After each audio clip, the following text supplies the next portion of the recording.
സ്ഥലം സന്ദർശിച്ച് ലിയോ 14 പാപ്പ.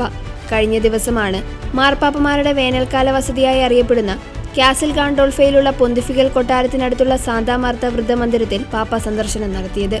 വൃദ്ധജനങ്ങൾ പ്രത്യാശയുടെ അടയാളങ്ങളാണെന്നും വാർദ്ധക്യം പ്രാർത്ഥിക്കാനുള്ള അവസരമാണെന്നും ലിയോ 14 പാപ്പ പറഞ്ഞു. വൃദ്ധരായവരുടെ പ്രാർത്ഥനകൾ വളരെ വലുതാണെന്ന് പറഞ്ഞ പാപ്പ അവരുടെ പ്രാർത്ഥനകൾക്ക് നന്ദി അർപ്പിച്ചു. യേശു പ്രായവ്യത്യാസമില്ലാതെ എല്ലാവരെയും സ്നേഹിക്കുന്നുവെന്നും യേശുവിന്റെ സാക്ഷികളാകുക എന്നതാണ് നമ്മുടെ വിളിയെന്നും പാപ്പ ഓർമ്മപ്പെടുത്തി. 101.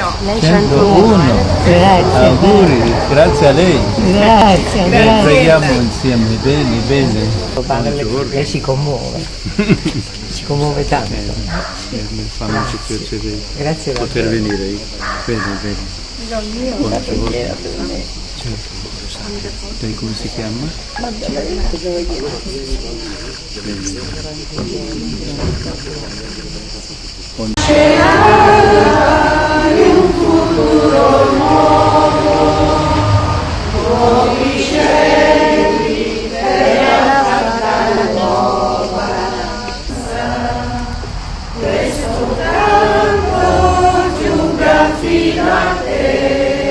തുടർന്ന് പാപ്പ അവിടുത്തെ ചാപ്പലിൽ അല്പസമയം പ്രാർത്ഥനയിൽ ചെലവഴിച്ചു.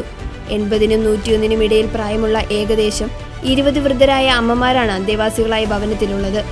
റോമൻ കാലത്തുള്ള ഡൊമീഷ്യൻ ചക്രവർത്തിയുടെ കൊട്ടാരം നിന്നിടത്തുള്ള കെട്ടിടമാണ് ഇന്ന് പാപ്പന്മാർ വേനൽക്കാല വസതിയായി ഉപയോഗിക്കുന്ന കാസിൽ ഗാൻഡോൾഫോ.